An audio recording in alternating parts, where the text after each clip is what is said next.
Ahora presentamos En paz me acostaré. Para que tu sueño sea grato, antes de acostarte, recibe una palabra de Dios que edificará tu vida. En paz me acostaré es un espacio para meditar a la luz de la palabra de Dios. Prepárate para recibir un mensaje de fe y esperanza en su programa En paz me acostaré, producido por ministros de la palabra. Con ustedes, el pastor Marco Peña. Muy buenas noches, amados hermanos y hermanas. Bienvenidos a este su espacio En paz me acostaré, producido por ministros de la palabra. Lunes, miércoles, viernes y domingo, de 8 a 9 de la noche. Tenemos un compromiso con cada uno de ustedes para disertar acerca de las Escrituras. Por medio de nuestra emisora Vino Nuevo Radio, salimos a través del audio, su emisora web cristiana, pero también podemos salir a través del video por medio de nuestro perfil de Facebook, Ministros de la Palabra. Esta noche, como todos los lunes, el megatema es acerca de Jesús. Todos los lunes hablamos de Jesús, la persona más importante en mi vida, la persona más importante en usted. Y estamos estudiando 250 acontecimientos desde las profecías mesiánicas hasta la ascensión al cielo. Corresponde en esta ocasión continuar con el acontecimiento número 86 bajo el tema que hemos titulado para la sesión de hoy, Jesús el hacedor de milagros. Es un tema muy interesante. Hoy vamos a ver una de las tres facetas de Jesús. Jesús predicaba, preocupado por la parte espiritual del ser humano. Jesús enseñaba, también preocupado por todo lo que era el área intelectual, pero también Jesús sanaba, porque Jesús estaba muy interesado en la parte física y en todo el ser integral de el hombre. Hoy vamos a ver una seguidilla de milagros y vamos a poder constatar el poder sanador de nuestro Señor Jesús. Pero ¿qué le parece si antes de iniciar encomendamos este tiempo al Señor? Te damos gracias, Padre Celestial, una vez más por permitirnos presentarnos delante de tu presencia y enseñar tu palabra. Gracias por el privilegio que nos das de servirte. Te agradecemos por todos aquellos que se van a conectar en esta noche para recibir esta palabra que viene de lo alto, palabra que viene del cielo, sustentada 100% a través de las Sagradas Escrituras. Que tu Espíritu Santo nos guíe a toda verdad y que pueda en esta noche redarguirnos, animarnos, bendecirnos y edificarnos, y que tu nombre sea glorificado. En el nombre de Jesús. Amén. Hablemos de Jesús. 250 acontecimientos en la vida del Maestro. Recordamos que los 4 libros de la Biblia que nos relatan acerca de la vida de Jesús son Mateo, Marcos, Lucas y Juan. Al hacer una combinación de esos 4 libros en lo que hemos denominado una armonía, logramos crear una relación cronológica de la vida de Jesús en 250 acontecimientos. Y esta armonía, a su vez, se divide en una serie de sucesos de los cuales encontramos el relato de más de 40 parábolas, alrededor de 40 milagros, más de 40 profecías mesiánicas registradas en el Antiguo Testamento y cumplidas en los Evangelios. Hablamos de diversos temas, como por ejemplo sucesos en los días de reposo, sucesos de la Pascua y un sinnúmero más de temas, muchos de los cuales son doctrina sana para su vida y mi vida en los labios del Señor Jesús. Continuamos con la segunda parte del acontecimiento número 86, el cual tiene que ver con la parábola número 12, una parábola que es titulada Tesoros Nuevos y Tesoros Viejos. Mateo capítulo 13, versículos 51 y 52. Jesús les dijo: ¿habéis entendido todas estas cosas? Ellos respondieron: sí, Señor. Él les dijo: Por eso todo escriba docto en el reino de los cielos es semejante a un padre de familia que saca de su tesoro cosas nuevas y cosas viejas. Muchas personas guardan cosas en un ático, en un armario, en un espacio de la casa, de las cuales no quieren deshacerse. Y muchas de esas cosas tienen muchísimo valor. Jesús lo que nos está hablando es de la analogía de guardar algunas cosas de las cuales podríamos considerar que muchas de ellas pueden ser que se guarden nuevas, pero también muchas cosas que se guarden son viejas, pero son de gran valor. La analogía que Jesús está enseñando a sus discípulos tiene relación con el Antiguo Testamento, o lo que se llama el Viejo Testamento. Esta es una porción de las Escrituras que muchos creyentes la han dejado de lado. Están muy interesados solamente en lo que es el Nuevo Testamento y no en el Viejo Testamento. Y el Antiguo Testamento, hermana y hermano, tiene grandísima autoridad y relevancia en todas las Escrituras y como un todo del canon bíblico. El apóstol Pablo, en la primera carta a los Corintios, capítulo 10, versículo del 1 al 11, resumidamente, dice el Señor: no quiero, hermanos, que ignoren lo que le sucedió a nuestro pueblo siglos atrás. Está hablando de Israel. No debemos desear lo malo, no debemos adorar ídolos, no debemos cometer inmoralidades sexuales, o pongamos a prueba al Señor, y no murmuremos contra Dios. Esos incidentes ocurrieron para servirnos de ejemplo.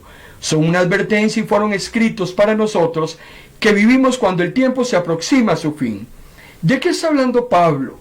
De una serie de sucesos que le aconteció a la nación de Israel. Por desobediente, Dios le castigó. Y todos esos acontecimientos quedaron registrados en esa porción antigua de la Biblia, por decirlo de alguna manera, o una porción bíblica antes de Jesús, queda totalmente registrado. Y el apóstol Pablo dice que es tan importante porque lo que le sucedió al pueblo de Israel es una advertencia para usted y para mí. Quedó escrito. Y es importante que lo tomemos en cuenta, porque nosotros que estamos viviendo en esos últimos tiempos y que ya se aproximan al fin, tenemos que tener muy en claro que si desobedecemos como lo hizo la nación de Israel, nosotros también seremos castigados. Y así como la nación no entra a la tierra prometida, nosotros también podríamos quedar excluidos a través de nuestra obediencia. Entonces, los ejemplos que ocurrieron antiguamente deben ser utilizados por nosotros como una advertencia importante. Ahora, ¿de cuál Biblia estaba hablando Pablo? La segunda carta de Timoteo, capítulo 3, versículo 16, dice el apóstol: todo lo que es escrito en la Biblia, y él dice todo, desde Génesis hasta el Apocalipsis, en esos 66 libros que es el canon aceptado de libros, dice que todo lo que está ahí es el mensaje de Dios. Y Pablo dice que todo es útil, tanto el Viejo como el Nuevo Testamento es útil. Por eso es que podemos sacar tesoros de lo nuevo y tesoros de lo viejo. Esa era la enseñanza que Jesús le estaba dando a sus discípulos. ¿Y por qué toda la Biblia es útil? Porque nos enseña, número uno, lo que es verdad. En segundo lugar, nos hace ver lo que está mal en nuestra vida. Y en tercer lugar, todo lo que está en la Biblia es útil porque nos corrige cuando usted y yo estamos equivocados. Si queremos saber si estamos haciendo lo correcto o lo incorrecto, vamos a la Biblia. Y también la Biblia nos enseña a hacer lo que a Dios le agrada, a hacer las cosas correctas. Por eso es que la Biblia es muy importante. No solo se debe usar para llevarla a la iglesia, debe ser constantemente leída, debe ser entendida y debe ser parte de nuestro diario vivir. Por eso es que el Antiguo Testamento es muy importante, tanto como el Nuevo. Y su importancia es tal que el Antiguo Testamento nos habla de Jesús. Todo el Antiguo Testamento habla de Jesús. Las profecías mesiánicas que estamos estudiando en este megatema se encuentran en el Antiguo Testamento. Fue profetizada su venida, fue profetizado su ministerio, fue profetizado su martirio. Todo lo que giró alrededor de Jesús fue profetizado en el Antiguo Testamento y cumplido en el Nuevo. El mismo Jesús, en el Evangelio de Juan, capítulo 5, versículo 39, 46 y 47, nos dice: estudia las Escrituras, porque piensas que en ella encontrarás vida eterna. Y esas Escrituras, dice Jesús, hablan de mí. Jesús estaba hablando en ese momento de las Escrituras conocidas, no de las que usted conoce hoy 2000 años después. Hasta ese momento solo se conocía el Antiguo Testamento, porque el Nuevo Testamento empezó a escribirse allá más o menos 20 o 25 años después de la muerte de Jesús y de su ascensión, resurrección y ascensión al cielo. Por tanto, las Escrituras de las que Jesús está hablando en Juan son el Antiguo Testamento. Entonces dice Jesús: si creyeran a Moisés, me creerían a mí, porque él escribió de mí. ¿Y qué escribió Moisés de Jesús? Pues la venida de un profeta. Cuando usted va a Deuteronomio, capítulo 18, versículos 18 y 19, Moisés habla de un profeta que Dios iba a levantar. Y Moisés, 1400 años antes de Cristo, estaba hablando de Jesús. Entonces Jesús termina diciendo en Juan: pero como no creen lo que él escribió hablando de Moisés, ¿cómo van a creer lo que yo les digo? Si no creen en Moisés y lo que Moisés escribió, jamás van a creer en mí. En el libro de los Hechos, en el capítulo 3, versículo 19 al 25, una de las primeras predicaciones del apóstol Pedro habla también acerca de Jesús y cómo aparece Jesús referenciado en todo el Antiguo Testamento. Dice el apóstol Pedro: por eso, arrepiéntanse y vuélvanse a Dios, para que Él los limpie de sus pecados y para que Él les envíe desde su misma presencia tiempos de refrigerio, y que les envíe al Mesías Jesús, que fue antes prometido. ¿Cuándo fue prometido? En el Antiguo Testamento. Y continúa el apóstol Pedro diciéndonos: Él debe permanecer en el cielo hasta que Dios restaure todas las cosas, como está profetizado desde tiempos remotos, porque también fue profetizada no solo su primera venida al mundo, sino que también su segunda venida también, que hasta ese momento no ha ocurrido. Usted y yo, hermano y hermana, estamos viviendo un intervalo en el tiempo. Estamos viviendo una época después de la primera venida de Jesús y antes de la segunda venida de Jesús. Usted y yo estamos viviendo una época de privilegio, porque sabemos lo que ocurrió y lo que va a suceder. El libro de Isaías, por ejemplo, que es un libro profético, es uno de los libros que habla de las dos venidas. Isaías profetiza la primera venida y también profetiza la segunda venida. El apóstol Pedro en Hechos capítulo 3 dice: como Moisés dijo, Dios el Señor levantará en ustedes un profeta parecido a mí. Presten atención a cuanto Él les diga, y quien no lo escuche será eliminado del pueblo. Todos los profetas, desde los días de Samuel en adelante, hablaron de lo que está sucediendo hoy en día. Ustedes son los hijos de aquellos profetas y del pacto que Dios hizo con nuestros antepasados. Dios le prometió a Abraham que por medio de tus descendientes bendeciré a todas las familias de la tierra. Vean qué hermoso. Por eso es que esta parábola de Jesús, de los tesoros nuevos y viejos, corresponde a todo lo hermoso que se puede extraer de la Escritura, tanto del Antiguo Testamento como del Nuevo Testamento. El acontecimiento número 87, de 250 acontecimientos que tenemos que ver en estos lunes hasta que el Señor lo permita, tiene que ver con un milagro que Jesús hace, y es cuando calma una tempestad. Dice Marcos capítulo 4, versículo 37: pero se levantó una gran tempestad de viento y echaba las olas en la barca de tal manera que se anegaba. Haciendo un poquito de referencia en cuanto al mar de Galilea, habían más de 300 botes pesqueros en el mar de Galilea. Recuerde que ese mar se conoce también como el mar de Tiberias, el mar de Genesaret o el mar de Kineret. Era un mar rico en peces, y recuerde que la pesca se hacía de noche. Algo muy interesante con el mar de Galilea es que este mar tiene 21 kilómetros de largo por 11 kilómetros de ancho, pero se encuentra más de 200 metros por debajo del nivel del mar. Y es muy interesante porque cuando hay un gran oleaje, las olas perfectamente pueden alcanzar hasta una altura de más de 7 metros. Por eso es que el acontecimiento que nos está relatando aquí el evangelista Marcos interesantemente nos demuestra que era una noche muy tormentosa. Cuando vamos al capítulo 4 del versículo 38, dice que Jesús estaba durmiendo en medio de la tormenta. Vean qué belleza. Había viento, estaba todo oscuro, las olas se elevaban a grandes metros, el barco parecía que iba a hundirse y Jesús estaba durmiendo. Entonces los discípulos llegan y le dicen: Maestro, a ver, hablando en serio, ¿usted no tiene cuidado de nosotros de que nos vamos a morir?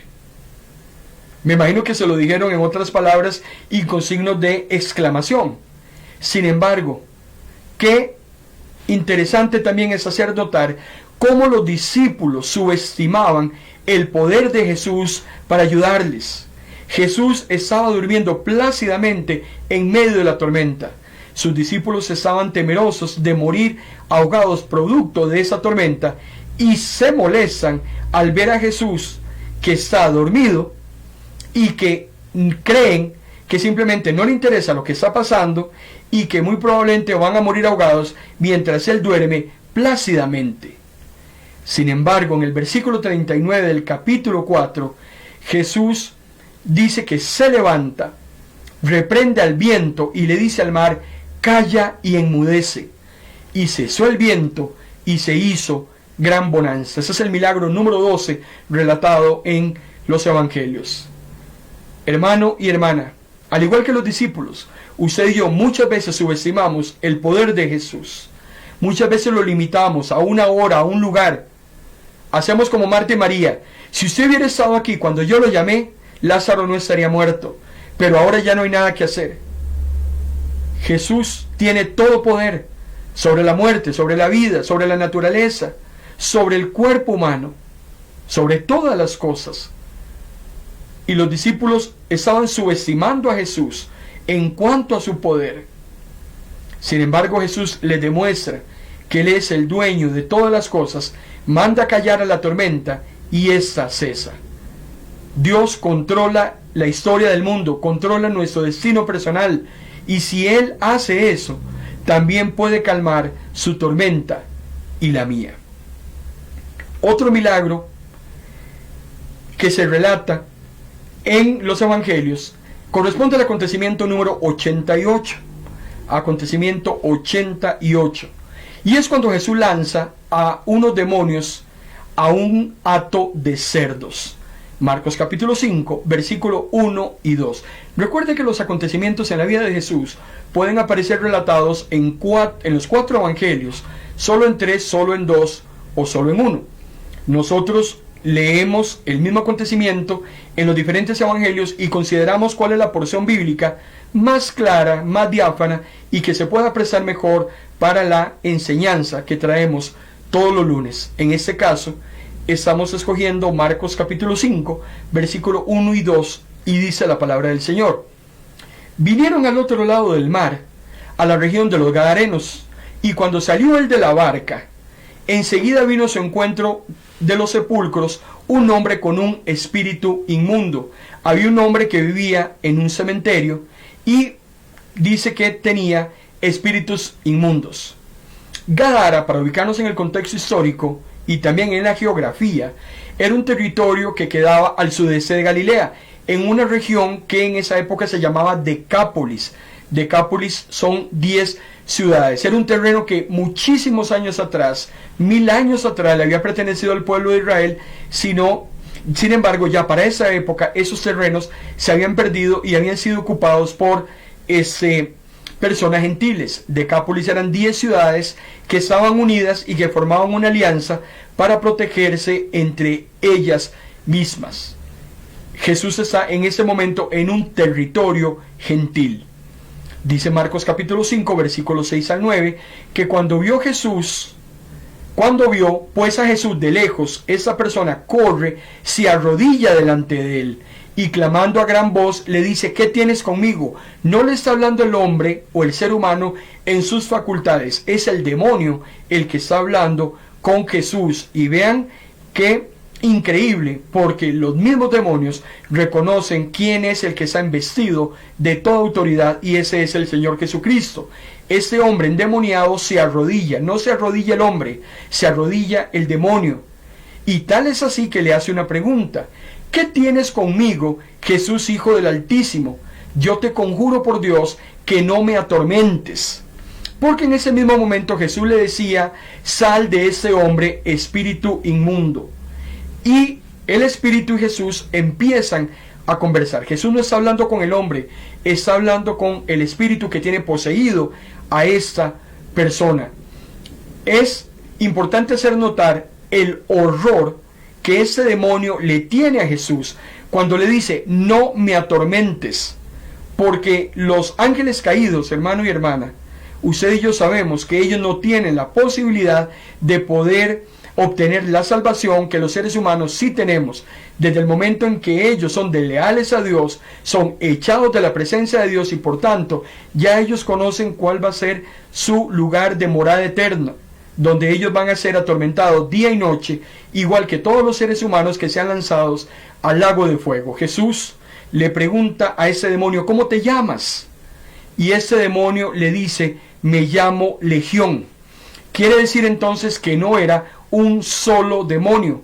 Una legión era un conjunto o un contingente de soldados romanos, y por tanto la cantidad de demonios que tenían poseídas a esa persona eran muchísimas.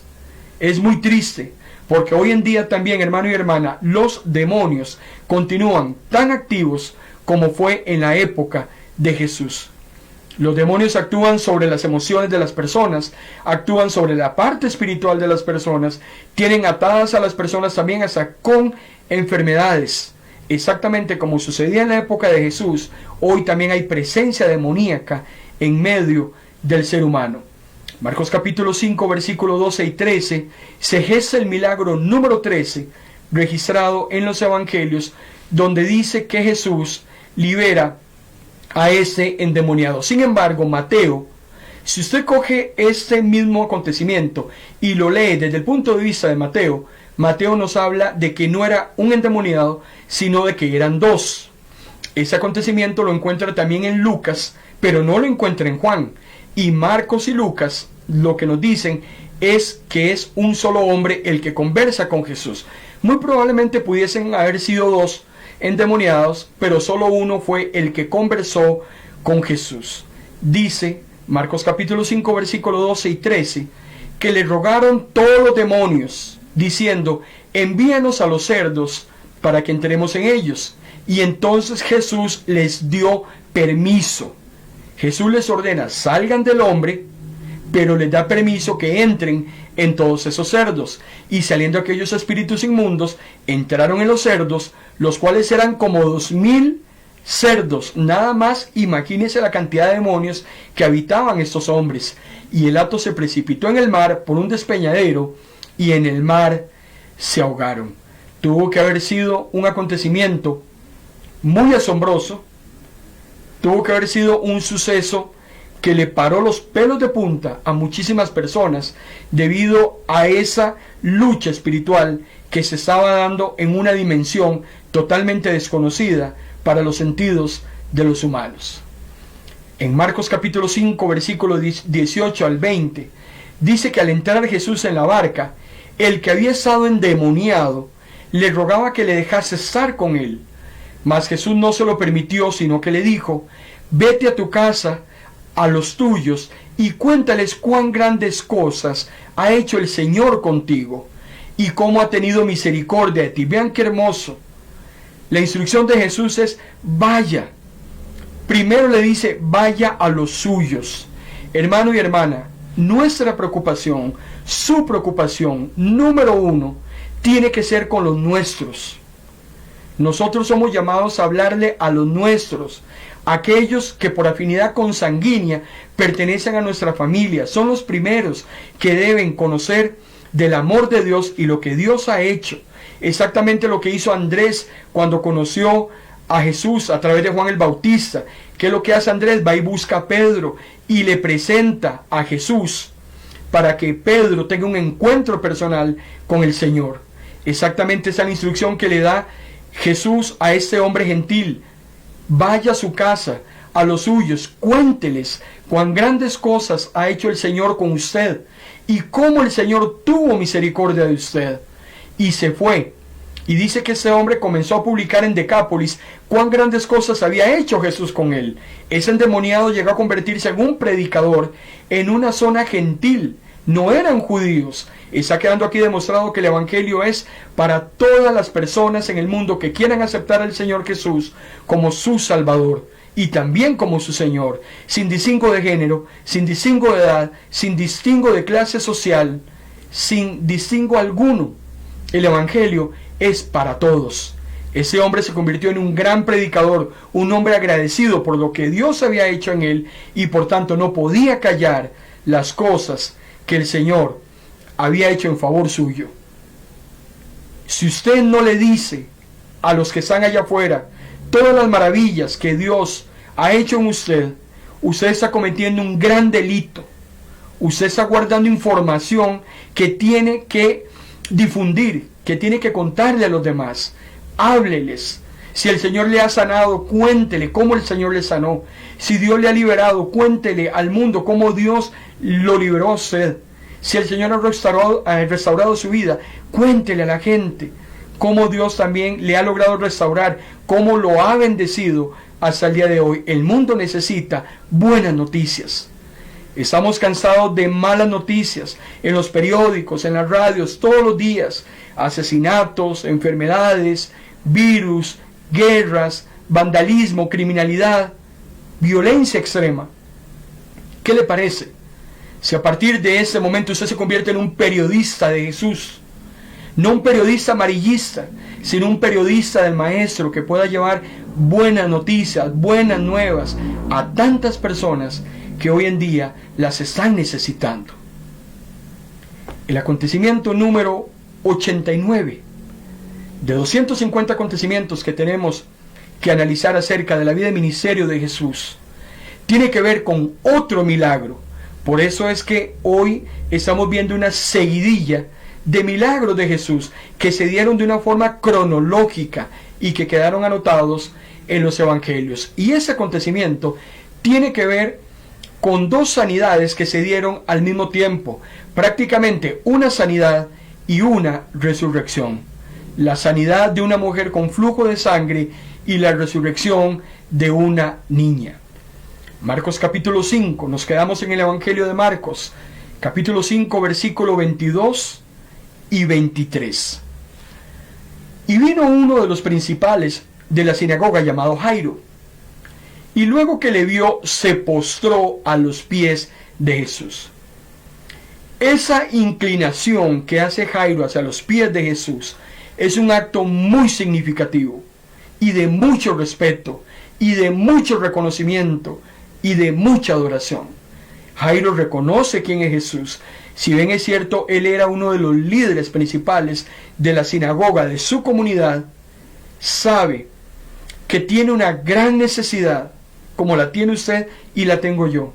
Pero lo más importante es que Jairo reconoce que esa necesidad es cubierta y solo puede ser cubierta por el hacedor de milagros. Jairo entiende que nadie más podría hacer algo por la vida de su hija sino el Maestro. Y por eso es que Jairo va, se arrodilla y le rogaba mucho. El amor de un padre a su hija, hermano y hermana, nos hace hacer cosas indescriptibles. Usted que no hace por su hijo, que no hace por su hija.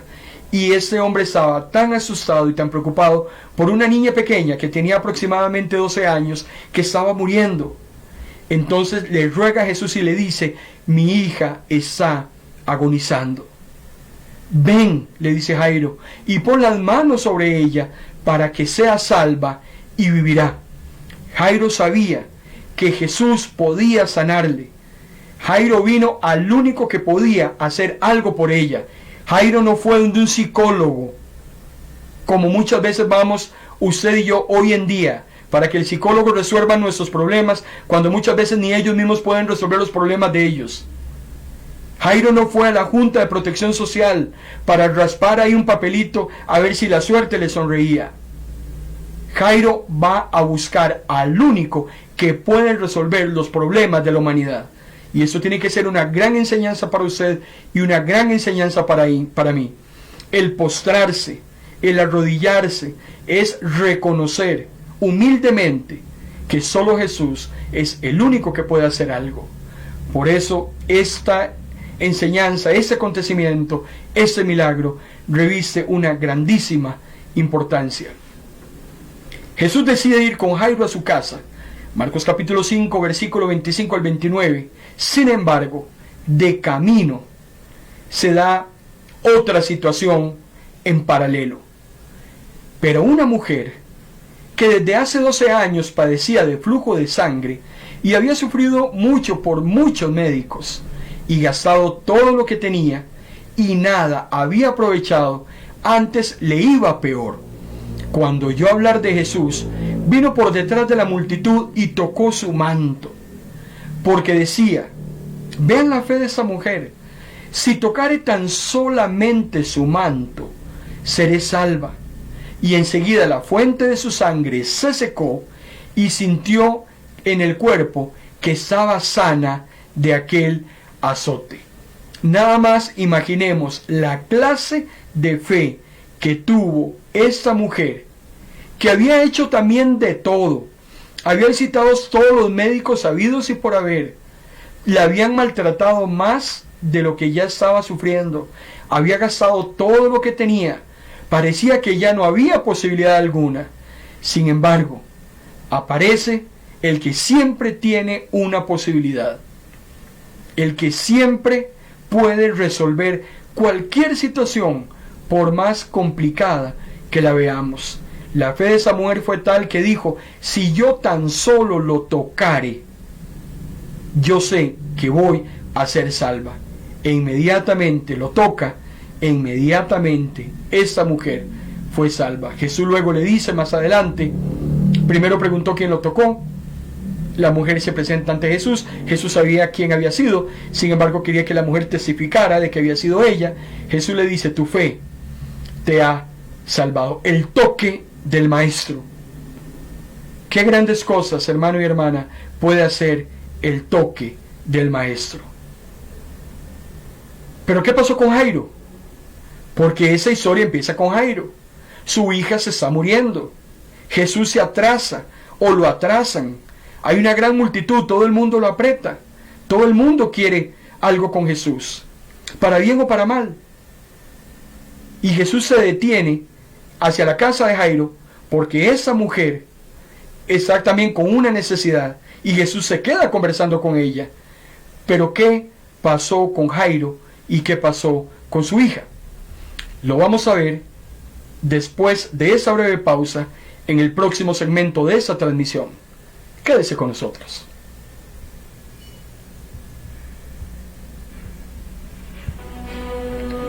Esta señal es de Pino Nuevo Radio. Estás en tu programa En Paz Me Acostaré, porque una palabra de Dios puede cambiar el rumbo de tu vida. Sigue en sintonía de tu programa En Paz Me Acostaré. Damos gracias al Señor por la oportunidad que nos da de llegar a cada uno de ustedes en la comodidad de su hogar, en su lugar de trabajo. Tal vez usted se encuentra manejando en este momento. Donde quiera que usted se encuentre, que hasta allí llegue esa bendición y esa palabra del Señor para su vida. Les saluda a su hermano en Cristo, Marco Peña. Hoy estamos hablando de Jesús. 250 acontecimientos en la vida de Jesús. Y con el tema de esta sesión, Jesús, el hacedor de milagros. No quiero dejar pasar por alto a todas las personas que nos están dando su preferencia en esta noche. Los bendecimos, agradecemos a cada uno de los que se ha conectado para recibir palabra del cielo. Es nuestro mayor anhelo que sus vidas sean edificadas a través de las sagradas escrituras. Habíamos dejado a Jairo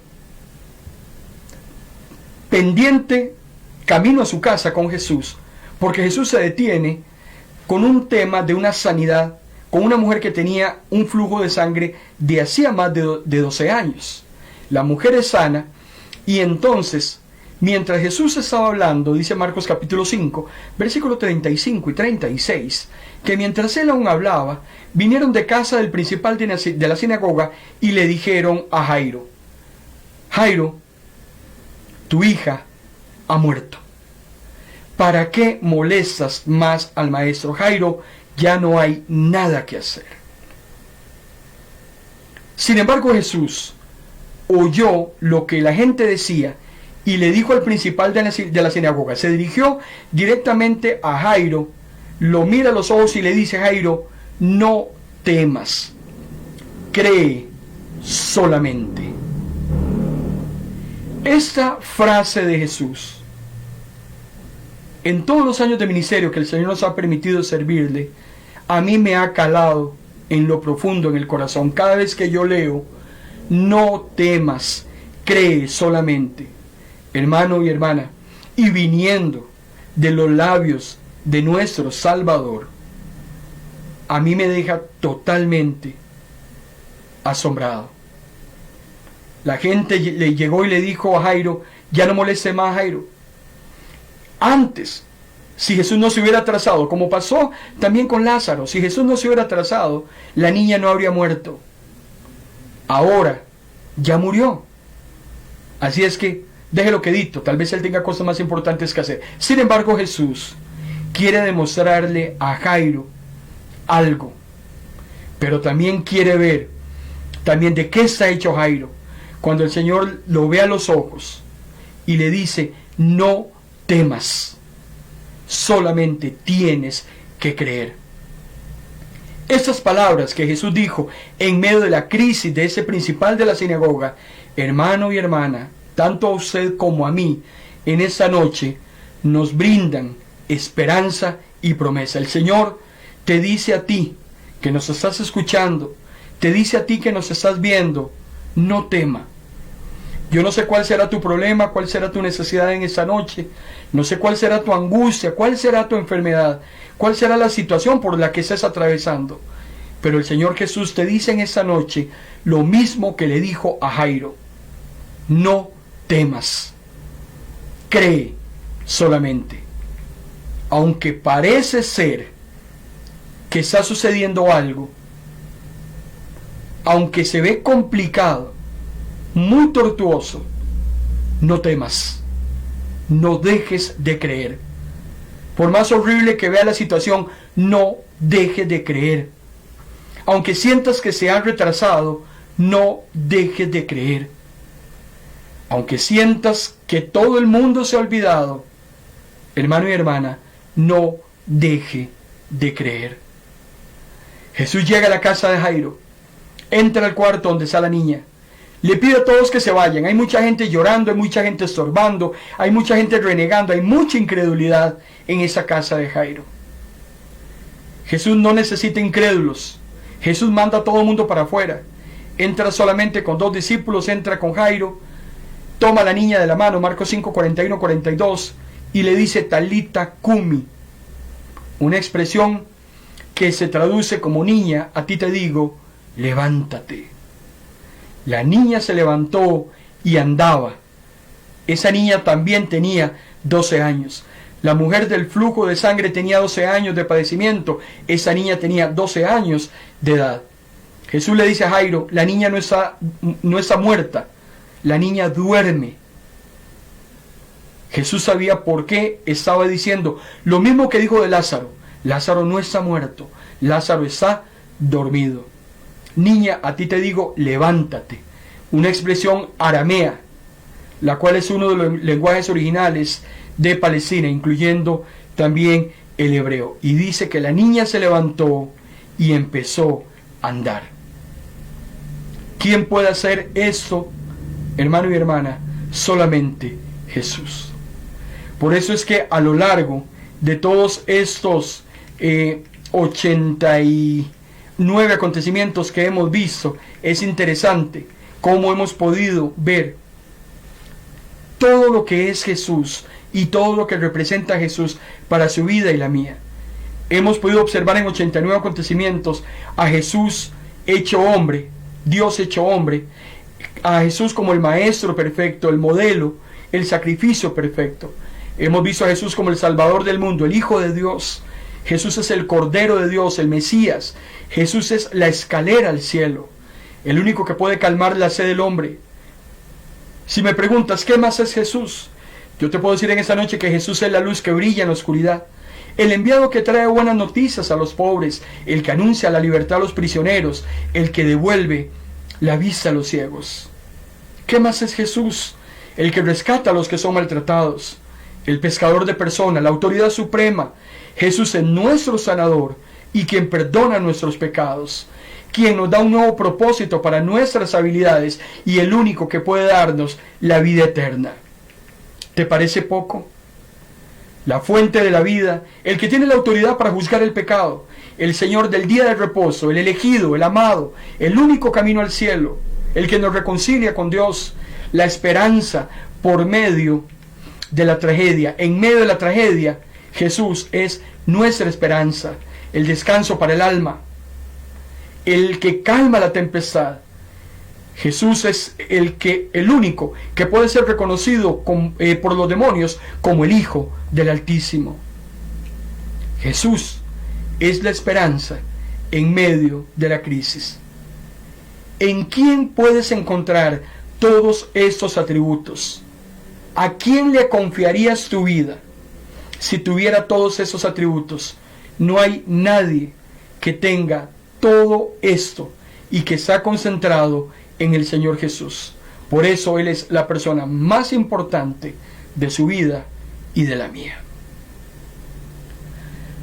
Acontecimiento número 90. 2 ciegos reciben la vista. Otro milagro. Milagro número 16. Ahora vamos a irnos al Evangelio de Mateo, capítulo 9, versículo 27 al 30. ¿Qué estamos hablando en esta noche, hermano y hermana? Estamos hablando del poder de Dios. Jesús se ha manifestado sobre la muerte. Jesús ha resucitado a una niña. Ha sanado a una mujer con un problema físico de hacía muchísimos años. Jesús nos ha demostrado el poder que tiene sobre los demonios. Nos ha demostrado también el poder que tiene sobre la naturaleza. Ese poder de Jesús es el mismo poder que Él hoy tiene. Jesús es el mismo ayer y hoy por los siglos de los siglos. Y si Jesús hizo todo esto por compasión y en favor de las necesidades de las personas, ¿qué no hará Jesús por usted? Es una noche para creer. Es una noche para esperar. Es una noche para confiar. Es una noche para clamar con más ahínco por ese milagro, para que podamos también testificar un día no muy lejano lo que el Señor ha hecho, que el mundo decía que no era posible. El acontecimiento número 90 tiene que ver con la sanidad de 2 ciegos. Mateo capítulo 9, versículo 27. Cuando Jesús salió de la casa de la niña, lo siguieron 2 hombres ciegos, quienes gritaban: Hijo de David, ten compasión de nosotros. Entraron directamente a la casa donde Jesús hospedaba y le preguntaron, y Jesús les hace una pregunta. Pero antes de la pregunta de Jesús, yo quiero enfocarme en la expresión de esos hombres hacia Jesús cuando le dicen: ten compasión de nosotros. Algo que hace falta hoy en día, amado hermano y hermana, es la compasión. Estamos muy faltos de compasión. Vivimos en un mundo muy egoísta, muy egocentrista, muy centrado en el yo. Hemos dejado la compasión de lado. Hay mucha necesidad en el mundo de diversa índole y está haciendo falta mucha compasión. El Señor Jesús se compadecía mucho de aquellas personas. Dice que eran como ovejas sin pastor. Y esos hombres claman a Jesús por compasión que no han recibido absolutamente de nadie.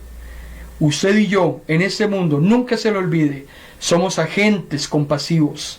Tenemos que mostrar la compasión de Dios para el mundo, ser solucionadores de problemas y buscar la manera de cómo poder ayudar a otras personas que tienen necesidad, porque lo que Jesús ha hecho en usted y en mí, nosotros tenemos que replicarlo en los demás.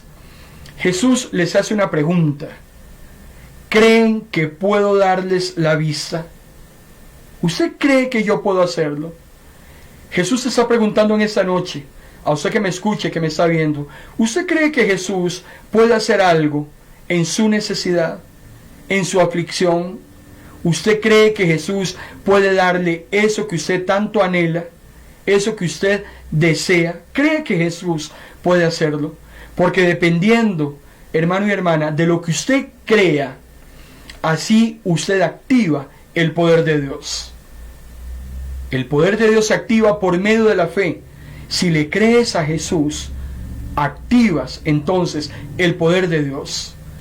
¿Creen que pueden ser devueltos otra vez a la vista? ¿Creen que yo puedo sanarlos? Los hombres dijeron: sí, Señor, lo creemos. Y es que es por aquí donde empieza a gestarse el milagro. El milagro se gesta en el momento en que yo llamo a las cosas como si fueran, aunque hasta ese momento no hayan sido. Nombro las cosas como que son, aunque hasta ese momento no sean. Sí creemos. Entonces Jesús les tocó los ojos y les dijo: debido a su fe, así se hará. Y entonces sus ojos se abrieron y pudieron ver. ¿Qué activa el poder de Dios? Su fe, su esperanza, su confianza en Él. Eso es lo que activa el poder de Dios. Por eso es que esa noche el Señor no quiere que dudes. El Señor desea que le sigas creyendo, porque Él está a las puertas de cumplir tu milagro. Este acontecimiento o ese milagro abre una profecía, la profecía número 13, y es que el Mesías daría vista a los ciegos. Se había profetizado en el Antiguo Testamento que una de las acciones que el Mesías haría en favor de la humanidad es devolver la vista. Isaías capítulo 29, versículo 18. En ese día, dice Isaías, los sordos podrán oír cuando alguien le lea en voz alta, y los ciegos podrán ver, porque para ellos no habrá más oscuridad. ¿Y dónde encontramos el cumplimiento de esta profecía? En Mateo capítulo 9, versículo 30, cuando dice que los ojos de estos hombres se abrieron y ellos pudieron ver. Vean qué hermoso cómo la profecía de Isaías se cumple. Jesús da vista a los ciegos. Usted y yo, hermano y hermana, también hablando desde un punto de vista espiritual, un día estuvimos ciegos. Un día vino la luz de Jesús, se nos cayó las escamas que teníamos y tuvimos el privilegio de poder ver. Espiritualmente hablando, aquellos que fuimos ciegos, el Señor nos dio la luz de la verdad. Satanás nos tenía engañados como padre de mentira, nos tenía enceguecidos. Sin embargo, por la misericordia de Dios, es que también como estos dos ciegos, hoy podemos ver. Hoy podemos ver la luz que es Jesús. Inmediatamente, después del milagro de estos ciegos, aparece otro milagro, el número 17, y tiene que ver con un mudo. Dice Mateo capítulo 9, versículos 32 y 33. Mientras ellos salían, le llevaron un mudo endemoniado. Entonces no solamente era mudo, sino que estaba poseído por un demonio. Le vuelvo a reiterar, hoy en día la acción demoníaca está en su máximo esplendor. y los demonios pueden actuar en diversas áreas del ser humano. Los demonios pueden atacar los cuerpos, físicamente hablando. Los demonios pueden atacar emociones. Hay muchos temores, hay muchas situaciones emocionales en las personas que están con ataduras demoníacas también. Y es importante que estas personas también sean liberadas de esos demonios. En el caso particular de Mateo capítulo 9, 32, este demonio también tenía atado en su voz, en sus cuerdas vocales, a este hombre. Entonces dice que ese mudo que es llevado a Jesús, Jesús expulsa al demonio, y al haberse liberado del demonio, este hombre puede volver a hablar. Esto generó maravilla, generó asombro, genera expectación. Dice Mateo que la gente decía: jamás se ha visto nada igual en Israel. Pero los fariseos afirmaban, como siempre tendremos personas que crean y personas que no crean. Estos fariseos decían: se expulsa a los demonios por medio del príncipe de los demonios. Cuando uno, hermano y hermana, no quiere creer, no creerá. Por más milagros que vea, por más cosas que Jesús haya hecho en su vida, por más misericordia y gracia que esa persona reciba, el que no quiere creer, no quiere creer. Por más que usted haga, por más que usted enseñe, por más que Jesús trabaje en esa persona a favor de ella, quien no ha decidido aceptarlo, no va a poder llegar. Es un tema de libre albedrío. El acontecimiento 91 nos habla acerca de la incredulidad de la ciudad donde Jesús creció. Recuerde que Jesús crece en Nazaret, por eso se le decía nazareno. No aparece en la Biblia, pero así fue llamado por la tradición, nazareno, porque se cría en Nazaret. Sin embargo, la propia gente de su comunidad donde él creció no creía en él. Vean qué asombroso. Marcos capítulo 6, versículo 4 nos dice: Jesús le dijo: en todas partes se honra un profeta, menos en su tierra, entre sus familiares y en su propia casa. Por eso es un dicho que ha circulado por siglos: nadie es profeta en su propia tierra.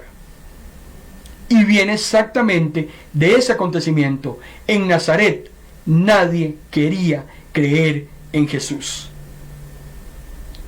Jesús enseñaba con eficiencia, Jesús enseñaba con sabiduría, Jesús sanaba, predicaba, pero la gente de su pueblo, de su comunidad, lo veía simplemente como el carpintero, el hijo del carpintero, el hijo de María.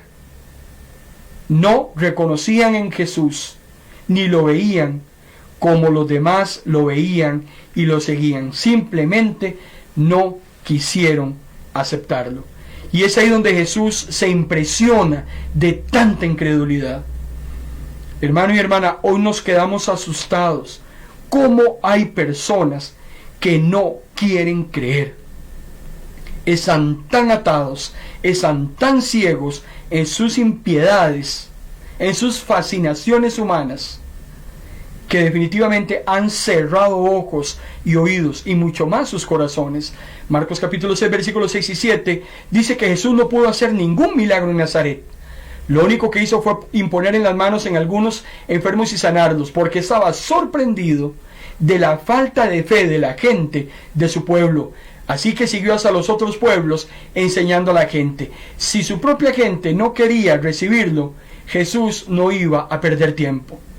Vino al mismo mundo que él había creado, dice Juan 1, pero el mundo no lo reconoció. Vino a su propio pueblo y hasta en su pueblo fue rechazado. Pero a todos los que creyeron en él y lo recibieron, les dio el derecho de llegar a ser hijos de Dios. No todas las personas van a aceptar a Dios. El Señor no quiere que nadie se pierda, sino que todos procedan al arrepentimiento. Pero eso es algo que Dios quiere, pero que no necesariamente va a suceder. Porque Dios anhela que todos los seres humanos creamos en Él y lo aceptemos. Pero no será así, porque muchos no creerán y tendrán que pagar por haberlo rechazado. Ojalá que esto no tenga absolutamente nada que ver con usted y conmigo. Nosotros sí creemos y sí lo hemos recibido. Padre, gracias por tu palabra. Una vez más, Señor, ha sido difundida. Hemos visto en esta noche grandes milagros que tú hiciste hace 2000 años y que todavía hoy lo sigues haciendo. Hoy renovamos nuestra fe, nuestra esperanza. Hoy seguimos confiando en el hacedor de milagros, en el único que puede hacer algo por la vida del hombre. Gracias, Señor, por esta oportunidad. Descansamos en ti. En paz me acostaré, confiando, Señor, en que tú eres el hacedor de mi milagro y que un día yo testificaré del único Dios santo y verdadero que existe, nuestro Dios. En el nombre de Jesús. Amén. Próximo miércoles, le invito desde ya, hermano y hermana, tenemos un tema muy interesante que hemos titulado Sentido común, prudencia y discreción. Sentido común, prudencia y discreción. Es un tema muy interesante. El más común de los sentidos y el que menos se utiliza. ¿Qué tan discreto es usted? ¿Qué tan prudente es usted, hermana? La Biblia nos habla acerca de utilizar el sentido común en ciertas situaciones de problema. A ser prudentes, principalmente en lo que hablamos o lo que hacemos, y que también seamos discretos. Es un tema que hemos elaborado con mucho cariño para su edificación. Espero verlo, si Dios lo permite, el próximo miércoles. Invite a un amigo. Quédese con nosotros en su emisora Vino Nuevo Radio, en la parrilla de programación que se ha ideado para su disfrute, para bendecirlo a usted. En esta noche, hermano y hermana, yo lo bendigo con todo mi corazón, en el nombre del Padre, en el nombre del Hijo y en el nombre del Espíritu Santo. Muy buenas noches.